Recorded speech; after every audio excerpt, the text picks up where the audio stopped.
এখনো গ্রাম অঞ্চলে প্রিয় মা বোনদের সাথে দেখা হলে জিজ্ঞাসা করে, তোমাদের আজ কি রান্না হয়েছে? আজ আমাকে কেউ জিজ্ঞাসা করছে না, তবুও আমি আপনাদেরকে জানাতে এবং দেখাতে চলে আসছি আজ আমাদের কি রান্না হয়েছে। নমস্কার, আমি স্বপ্না। দেশ এবং দেশের বাইরে যে যেখান থেকে ভিডিওটি দেখছেন, আপনাদের সবাইকে অনেক অনেক শুভেচ্ছা। স্বপ্নাজ ব্লগে সবার আমন্ত্রণ। বাটিতে নিচ্ছি কেটে ধুয়ে রাখা আলু, কুচানো পেঁয়াজ। রুই মাছের পেটি দিয়ে ঝাল রান্না করব। টমেটো নিলাম, এখানে 3টা টমেটো ধুয়ে কেটে রেখেছিলাম, সবগুলো নিয়ে নেব। কয়েক পিস কাঁচামরিচও নেব। এখন দেব হাফ চা চামচ হলুদ গুঁড়ো, 1 চা চামচ গুঁড়ো মরিচ, স্বাদ মতো লবণ। রুই মাছের পিসগুলো পরিষ্কার করে ধুয়ে রেখেছি, আগে এগুলো ভালো করে মেখে নেই। প্রতিদিনের মতো নতুন একটি পর্ব সাজানোর প্রয়াস করছি, বাস্তব সব চিত্র নিয়ে, আমাদের রান্নাবান্না, খাওয়া দাওয়া এইসব নিয়ে। আশা করছি আপনাদের সবার ভালো লাগবে, তাই অনুরোধ রইল পর্বটি প্রথম থেকে শেষ পর্যন্ত দেখুন। এবার ধুয়ে রাখা মাছের পিসগুলো দিয়ে আবারও একটু মাখিয়ে নেব। আপনি যদি আমাদের চ্যানেলে নতুন হয়ে থাকেন, সম্পূর্ণ পর্বটি দেখার পর যদি একটু ভালো লাগে, আমার অনুরোধ রইল চ্যানেলটি সাবস্ক্রাইব করে আপনার মূল্যবান মন্তব্যটি লিখে জানাবেন। ফেসবুক থেকে ভিডিওটি দেখে থাকলে পেজটি ফলো, লাইক, শেয়ার করে আপনার মূল্যবান মন্তব্যটি লিখে জানাবেন। যে কোনো গঠনমূলক মন্তব্য করতে পারেন, কোনো সমস্যা নেই, আমি আপনাদের সকল মন্তব্যের উত্তর দেব। তেল গরম হলে গোটা জিরা ফোড়নে দিলাম। তেলটাকে একটু কড়াইতে ছড়িয়ে দিয়েছি। এবার মাখানো মাছগুলো দেব প্রথমে, এরপরে মশলাগুলো ছড়িয়ে দেব উপর দিয়ে। এখন জল দেব না, বাটি থেকে সমস্ত মশলাগুলো টেনে দিয়ে দিলাম। একটু ছড়িয়ে দিয়ে ঢেকে ঢেকে উল্টে পাল্টে খুব সুন্দর মতো ভেজে নেব। টমেটো দিয়ে মসুরের ডাল রান্না করেছি, এখন ফোড়ন দেব। সরিষার তেলে পেঁয়াজ ফোড়নে দিলাম, পেঁয়াজটাকে লালচে করে ভেজে নেব। এখন ঘুটে রাখা ডালটা দিয়ে দিলাম। 5-6 মিনিট ঢাকা দিয়ে রান্না করার পর এখন তরকারিটা উল্টিয়ে দেব।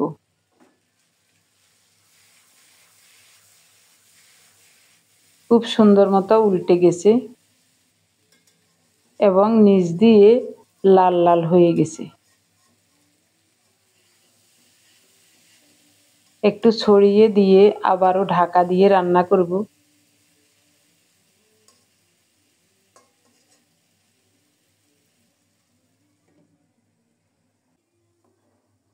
এদিকে মসুরের ডাল টকবক করে ফুটছে, রান্নাও হয়ে গেছে, এখন নামাবো। ডালটা একটু পাতলা মতো রান্না করেছি, বেশি ঘন করি নেই।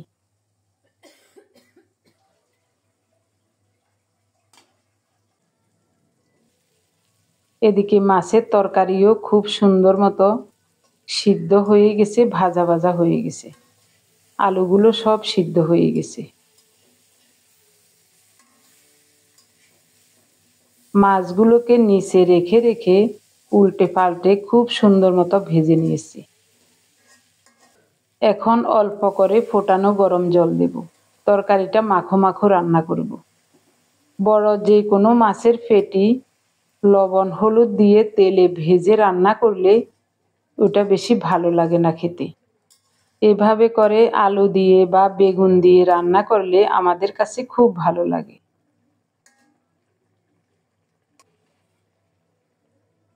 ঢাকা দিয়ে কিছুক্ষণ রান্না করব। খুব সুন্দর মতো রান্নাটা হয়ে গেছে, নিচ দিয়েও লাগে নাই, দারুণভাবে রান্না হয়ে গেল। ঢাকা দিয়ে চুলাটা অফ করে দেব। বাড়ি থেকে এনেছিলাম কচি কাঁঠাল, 2টা কাঁঠাল এখনো রয়ে গেছে ফ্রিজে। আজ একটা কেটে রান্না করব হেলনের ডাল দিয়ে, নিরামিষভাবেই রান্না করব। উপর দিয়ে কালো হয়ে গেছে, তবে ফসে নাই। ফ্রিজের নরমালে রেখেছিলাম, এখনো ভালো আছে। দুইজন মানুষের খাওয়া এত তরকারি খাওয়া যায় না। পার্থ আবার ওর মুখে যদি লাগে খাবে, না হয় খাবে না। একদিন এঁচড়ের বিরিয়ানি রান্না করেছিলাম, ওই দিন খেয়েছে। আজও হয়তো খাবে না। আমরা দুইজন খাবো, পুরোটাই রান্না করে নেব, 2 দিন খাওয়া যাবে। কাঁঠালে কিন্তু কষ নেই বেশি, কষও শুকিয়ে গেছে। গাছ থেকে পেড়ে সাথে সাথে রান্না করলে যে একটা স্বাদ হয়, ওই রকম হয়তো বা হবে না, তবে নিজের গাছের জিনিস ফেলতেও তো পারবো না। ফেলতে মন চাইবেও না। তবে এভাবে করে উপরের মোটা চামড়াটা একটু একটু করে কেটে নেব, আর ভিতরের কোষগুলো এরকম করে কোষের ভিতরের আঁঠিটা বের করে উপরের লাল চামড়াটাও ফেলে দেব, ভিতরের বিচিগুলো নেব।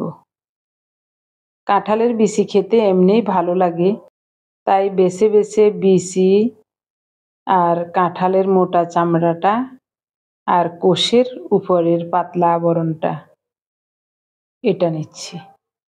আর সব ফেলে দিয়ে খুব সুন্দর মতো কাঁঠালটাকে কেটে নেব, তবে সময় লাগবে একটু।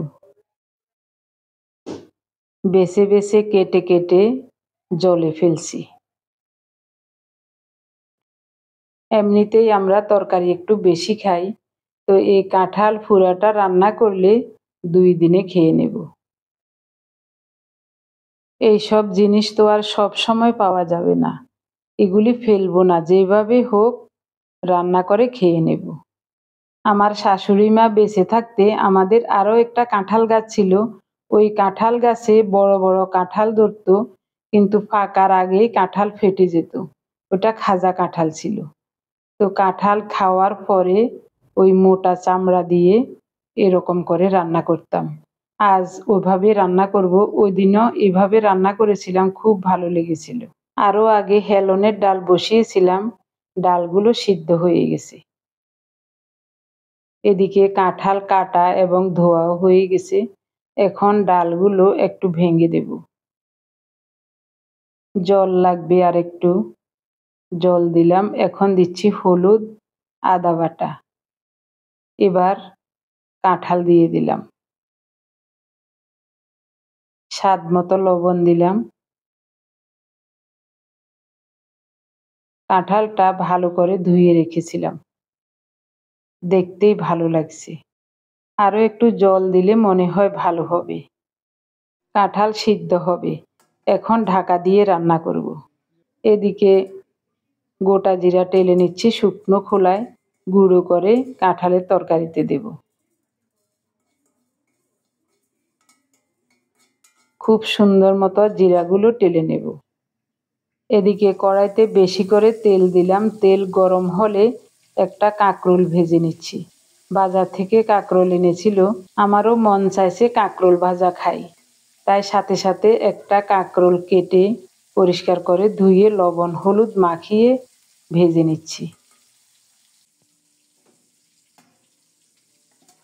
এদিকে মাঝে মাঝে কাঁঠালের তরকারিটা একটু নেড়ে দিতে হবে, নিচ দিয়ে যেন লেগে না যায়।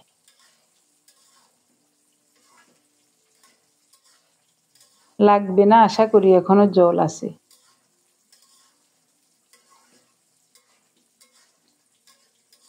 খুব সুন্দর মতো সিদ্ধ হয়ে যাচ্ছে।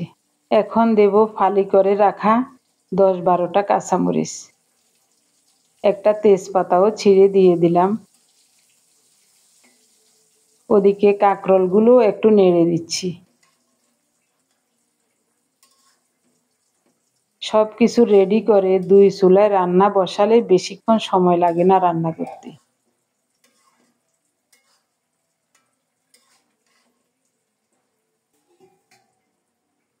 আবারও ঢাকা দিয়ে সিদ্ধ হতে দেব।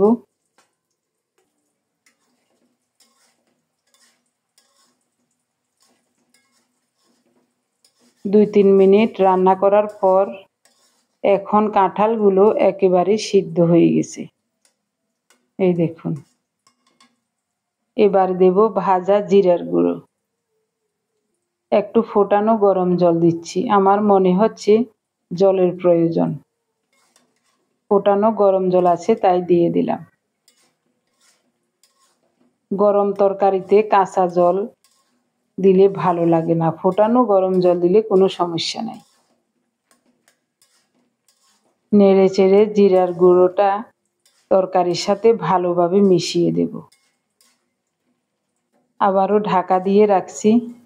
এদিকে চুলার তাপটা কমিয়ে রেখেছিলাম। কাঁকরোলটা খুব সুন্দর মতো ভাজা হয়ে গেছে, উঠিয়ে নিলাম। এই তেলেই এঁচড়ের তরকারিতে ফোড়ন দেব। ফোড়নে দিচ্ছি 2টা শুকনো মরিচ, 1 চা চামচ পাঁচফোড়ন। নেড়ে চেড়ে ফোড়নটাকে ভালো করে ভেজে নেব। একটু লবণ দিলাম, আদা বাটা দিচ্ছি। লবণ দিচ্ছি এ কারণে, আদা বাটা তেলে দেওয়ার সাথে সাথে ছিটকে তেলগুলো সব বাইরে পড়ে যাবে না হলে। একটু লবণ দেওয়াতে কম ছিটকেছে। কোরানো নারিকেল দিলাম।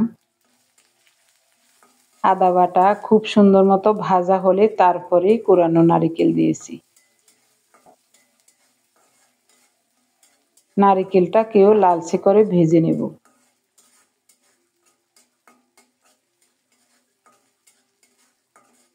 খুব সুন্দর মতো ফোড়নটা ভাজা হয়ে গেছে, দারুণ একটা ঘ্রাণও বের হয়েছে। দিয়ে দিলাম এঁচড়ের তরকারি। অল্প একটু দিয়েছি, কড়াইটা ছোট, একটু নেড়ে ছেড়ে বড় কড়াইতে ঢেলে দেব।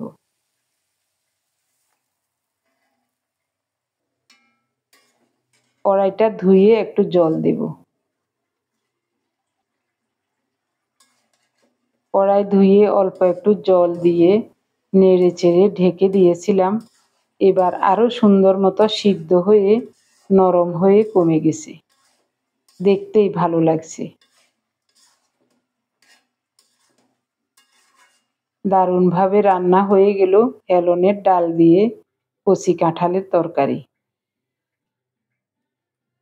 2 ভাগ করে রেখেছি, একটা আজকে খাবো আর একটা আগামীকাল। আমাদের জন্য ভাত বেড়ে নিলাম।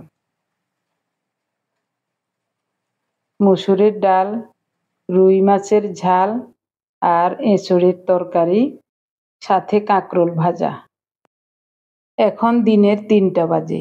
বাইরে অন্ধকার করে ঝড়ো হাওয়া বইছে। দরজা জানালা সব বন্ধ করে দিয়েছি।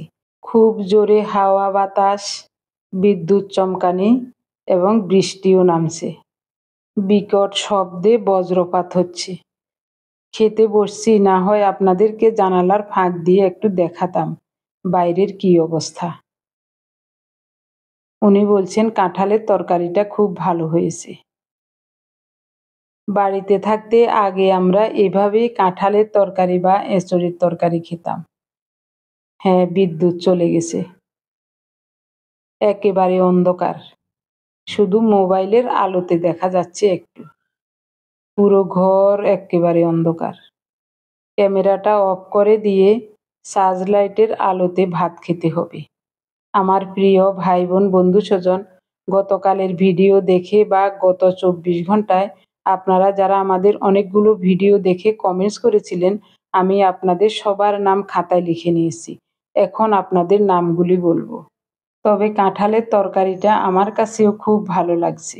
আমি রান্না করেছি হেলনের ডাল দিয়ে। এভাবে করে মটর ডাল অথবা মুগ ডাল দিয়েও রান্না করা যায়, খুবই চমৎকার লাগে খেতে। এবার বলছি, প্রথমে কমেন্টস করেছেন বার্সেলোনা স্পেন থেকে বর্ণালী দত্ত, আমেরিকা নিউ জার্সি থেকে মলি দাস, এন ঘোষ কলকাতা থেকে, অনিমা বোস রাঁচি থেকে, শাহিদা নাসরিন ঢাকা থেকে, বনানী ব্যানার্জি মুর্শিদাবাদ থেকে, সুমন্তরা সেনাপতি, নির্মলা দেউরি, মল্লিকা ঘোষ শিলিগুড়ি থেকে, রানু বেগম ইতালি থেকে, টুম্পা দত্ত মাস্টার, আলমগীর, বিভা সেন গুয়াহাটি আসাম থেকে, রুমা সেনগুপ্ত কলকাতা থেকে, কাবেরী ভৌমিক ময়মনসিংহ থেকে, লাইলি সিলেট থেকে, পান drawing by Bappi, Sulata cooking by recipe, Shibani Bhowmik Mymensingh থেকে, আসমা বেগম কানাডা থেকে।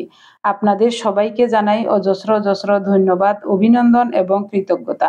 আপনারা সবাই খুব সুন্দর এবং গঠনমূলক কমেন্টস করে আমাকে ধন্য করেছেন। এভাবে সবাই আমাদের সাথে থেকে স্বপ্নাস ব্লগ চ্যানেলটি এগিয়ে নিয়ে যাবেন আশা করছি। আপনাদের যদি কোনো সমস্যা না থাকে, আপনারা কে কোথায় বসে আমাদের ভিডিও দেখে কমেন্টস করছেন জানাবার অনুরোধ রইল।